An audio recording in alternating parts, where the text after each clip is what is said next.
এসব কথা বলো না। আমার মনে হচ্ছে আমি ন্যাসকারের মধ্যে আছি। আমার দারুণ লাগছে, মনে হচ্ছে ফাস্ট অ্যান্ড ফিউরিয়াস এর কোনো সিন। এটা খুবই একটা দুর্দান্ত বিষয়, তাই না? এতগুলো দামি আর লাউড গাড়ি আমরা চালাচ্ছি। সেটাও আবার প্রাইভেট রেস ট্র্যাক। হ্যাঁ, একটা প্রাইভেট রেস ট্র্যাকে। দাঁড়াও, আমি একটা মেসেজ পাঠিয়ে দিই। না, মজা করছিলাম। আমি এটাকে ক্র্যাশ করাবো। প্লিজ করো না। ও মাই গড, আমরা $1 মিলিয়ন গাড়ি নিয়ে ড্রিফট করছি।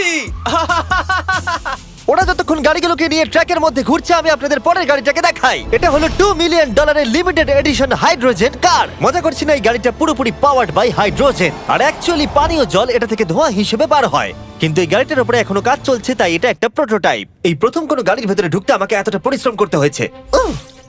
চলো দেখা যাক এবারে কি করে বন্ধ হয়।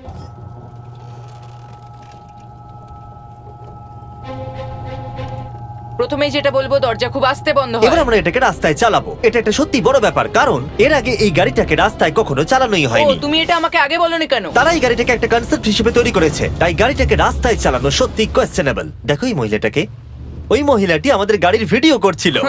আর যতক্ষণ আমরা গাড়িটাকে চালাচ্ছি, আমি আপনাদের Samsung Galaxy Z flip 5 phone সম্পর্কে বলছি। এই ফোনটার বিশেষত্ব হলো এটা ফোল্ড হয়ে হাফ হয়ে যায়। বুম, হাফ হয়ে গেল। সাধারণত সব গাড়িতে আমি সিট বেল্ট পরি, কিন্তু এটাতে নেই। তারা ওটা দেয়নি। ফ্লিপ 5 এর এই ফোল্ডিং সুবিধা এটা আপনাকে পকেটে ঢোকাতে সাহায্য করবে, আর তার সাথে আপনি দুটো অ্যাপ একই সাথে চালাতে পারবেন। দেখাও। দাঁড়াও দেখাচ্ছি। নিচের দিকে আমি গুগল খুলে রেখেছি, আর ওপরের দিকটায় আমি মিস্টার বিস্ট ভিডিও দেখছি। ওরে বাবারে, এটা তো খুব জোরে যায় দেখছি। হ্যাঁ, যদিও এটা হাইড্রোজেন গ্যাসের সাহায্যে চলে, তবু এটার রেঞ্জ হলো 1000 মাইলের বেশি। এটা টপ স্পিড হলো 221 মাইল পার আওয়ার। আর এই ফোনটার দারুণ একটা জিনিস হলো আপনি 4K 60 FPS এ রেকর্ড করতে পারবেন। এমনকি এটা ফোল্ড হওয়া অবস্থাতেও রেকর্ড হয়। যদিও স্যামসাং গ্যালাক্সি S23 আলট্রা এই চ্যানেলের অফিসিয়াল ব্লগ ক্যামেরা। ইঞ্জিনের সাউন্ডটা শোনো, দুর্দান্ত। সাউন্ডটা কিন্তু দারুণ। এমনকি এখানে একটা ফ্রন্ট ফেসিং ক্যামেরাও আছে যখন তুমি এটাকে বন্ধ করে রাখবে। এই ফ্লিপ 5 হলো এখনো পর্যন্ত স্যামসাং এর সবথেকে ইনোভেটিভ ফোন। ডেসক্রিপশনে দেওয়া লিংকে ক্লিক করে এক্ষুনি কিনে নিন। তাড়াতাড়ি। আমার চারপাশে অনেক গাড়ি ঘুরছে। আমার $2 মিলিয়ন গাড়ি কাছ থেকে সরে যাও।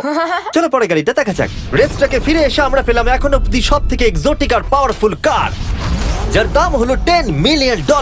এই কনিসিক ভেডার এই পৃথিবীতে একমাত্র একটাই আছে। তো এটা হলো ওয়ার্ল্ডস ফার্স্টেস্ট প্রোডাকশন কার। ও মাই গড! আর পেন্ট করা হয়েছে লিটারালি ক্রাশড ডায়মন্ডস দিয়ে। ইন্স্যুরেন্স কোম্পানি শুধুমাত্র ওনারকেই ড্রাইভ করতে দেয়। এটা আমার দেখা সবথেকে কুলেস্ট কার ডোর। তুমি পাগল। চলো বসা যাক। হ্যাঁ বসে পড়ো। মজার বিষয়, এই গাড়িতে যে বসে সে কাঁদে। সত্যি? হ্যাঁ, তুমিও তৈরি হয়ে যাও। ঝাঁকুনি যাতে না লাগে আমি আগেই মাথা পিছিয়ে নিয়েছি। এটা এত জোরে যাচ্ছে কিভাবে?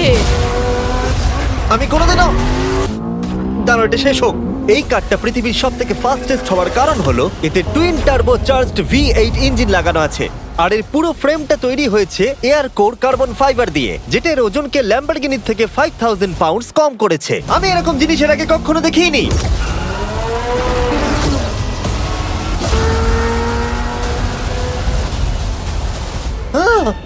মনে হচ্ছে যেন রোলার কোস্টার রাইড করলাম। আমার হার্টবিট বেড়ে গেছে। কিন্তু এটা দারুণ ছিল। Thank you sir. Thank you. তাহলে চলো যাওয়া যাক জেলিনোর কাছে আর দেখা যাক 20 মিলিয়নের গাড়িটাকে কেমন দেখতে। অলরাইট, জেলিনো হলো দ্য টু নাইট শো এর 20 বছর ধরে রাজা। আর বর্তমানে তার কাছে পৃথিবীর মোস্ট ইমপ্রেসিভ কার কালেকশন রয়েছে, যার মধ্যে রয়েছে এই $20 মিলিয়ন ম্যাকলারেন F1। আচ্ছা, এটা কি শুধু তুমি মারলেই খোলে? এটা হাই। চোরেরা করতে চেও না যেন। আচ্ছা, এটা এত দামি কেন হলো? এটা V12 কার্বন ফাইবার। এটা খুবই হালকা আর এর টপ স্পিড হচ্ছে 241 মাইলস পার আওয়ার। এটা এখনো নন টার্বো চার্জড আর নন সুপার চার্জ গাড়ির মধ্যে সবথেকে ফাস্টেস্ট।